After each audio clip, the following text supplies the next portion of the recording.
The world has been appalled by the brutal acts of terror by Hamas and Hezbollah in Israel. Hamas kidnapped and murdered civilians, many of whom are foreign nationals. Hezbollah has supported Hamas and fired rockets into Israel. Hamas and Hezbollah are both terrorist organizations, as designated by Australia, the United States, EU, and others. Hamas's actions reached such barbarity that they beheaded babies and murdered children. This is hyperbolic, but sadly all too real levels of evil. These were acts of terror, crimes against humanity, and clear signs of hate. All reasonable-minded people see this. Now, Israel might have in the past been slightly heavy-handed in some of its actions, particularly in relation to the Gaza Strip. However, Israel is in a bind, given that the overlords seeing over the Gaza Strip, Hamas, seem to be an existential threat to Israel, and repeatedly and continually attack Israel. Further, regardless of Israel's actions, whether or not they are heavy-handed, they do not justify the murder and rape and beheading of individuals. They simply don't justify what we have seen here. They simply don't justify an act of terror. Sydney, in solidarity with Israel, had lit up the Opera House sails in the white and blue of Israel's flags, much like it had done for Ukraine. This was a sign of solidarity with Jewish Australians, many of whom would have been concerned about relatives in Israel. Unfortunately, in the wake of Hamas's invasion, there have been people who have actually sympathized with Hamas, and people who have protested against Israel. This is all too unfortunate. Some of these people seem to be backed up by sitting politicians. Now, there were protests in Sydney and Melbourne and other locations. The protest in Sydney, for example, was not authorised. It occurred on the night that Sydney lit up the Opera House sails in the white and blue for Israel. Like I said, this protest was not authorised. However, the police let it proceed in an attempt to defuse a volatile, potentially violent situation, and they allowed the protesters to march. They started in Town Hall and then proceeded to the Opera House, which notably, like I've indicated, was lit up in the blue and white. It was quite clear this protest was trying to send a signal. Now, to be clear here, this protest, like I've indicated, was not authorised, so it should never have been at the Opera House, especially not on a night like this. The protesters presumably had mixed goals. Some might have been supporting Hamas, which, like I've indicated, is a terrorist organization. Others might have simply supported Palestine as a state, maybe protesting what they perceived as Israel's heavy-handed tactics in the Gaza Strip. I'm sure that some, possibly many, of the protesters were peaceful and in fact were not condoning any of Hamas's actions. Not all protesters supported Hamas. However, unfortunately it does appear there were a large number of protesters who supported Hamas and were outright racist. The protest, therefore, also had a dark underbelly. Protesters reportedly shouted, "Gas the Jews and kill the Jews." That is clearly racist. It is clearly hate speech. It clearly violates Australian law. Shouting "Gas the Jews" is clearly intimidating to people on the basis of their ethnicity, background, or their religion, however one is going to define Judaism in this context. It is very clear that this was designed to intimidate, and it was very clearly hate speech. Now, to be clear, not all protesters shouted this. Not all protesters would have condoned the chant, "Gas the Jews." However, certainly there were protesters there who did, and certainly it is an incredibly bad sign. To use an analogy, if a protest is organised and supported by neo-Nazis, and you march with that protest nevertheless, you're going to look bad and people will make inferences. People who just genuinely support Palestine, but don't support Hamas, should be steering clear of these types of protests, lest people draw their own conclusions. Shouting "Gas the Jews" should not be in any way acceptable or condoned or allowed in Australia. It is clearly hate speech. It clearly violates existing laws.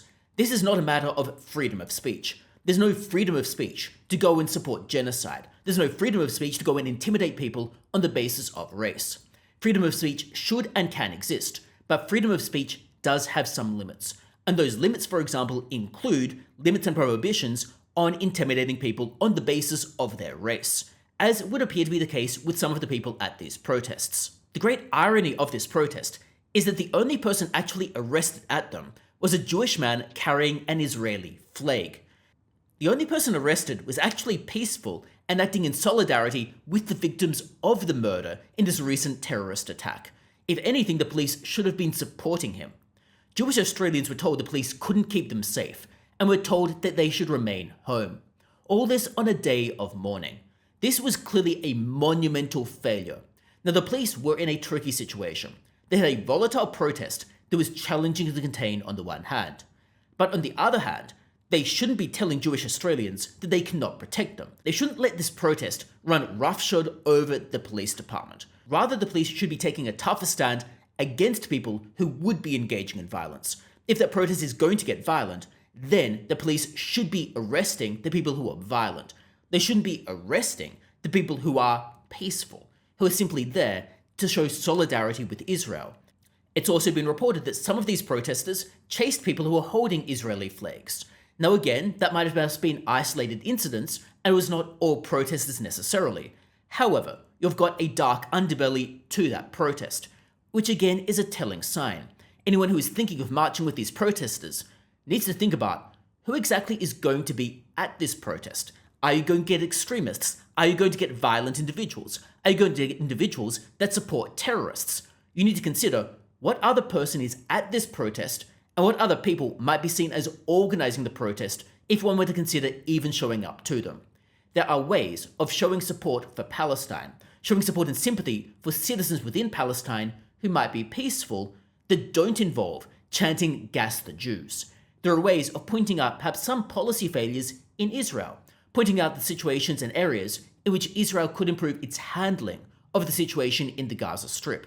However, regardless of whether we can critique Israel's policy actions as a state, they in no way justify the brutal murder, rape, kidnapping, and potential torture of civilians. They don't justify the murder of children. They don't justify the beheading of babies. There is no way one can possibly twist any of Israel's policy actions over the past into justifying the murder of children. Hamas's actions simply have no excuse or justification.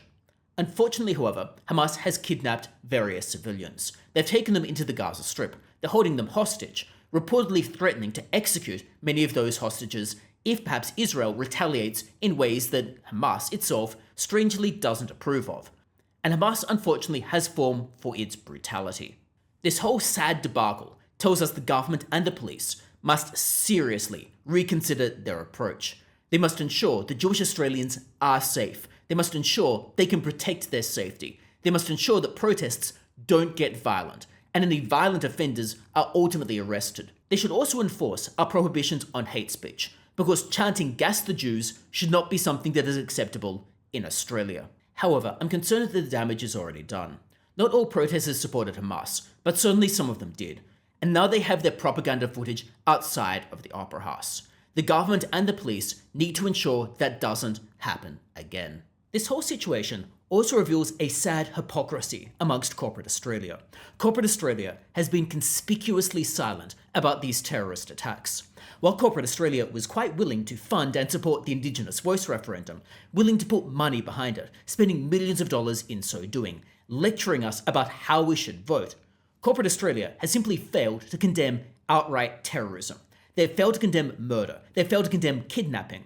If a corporation doesn't have the moral clarity to condemn kidnapping and murder, one wonders how much we should really trust them on any other social issues.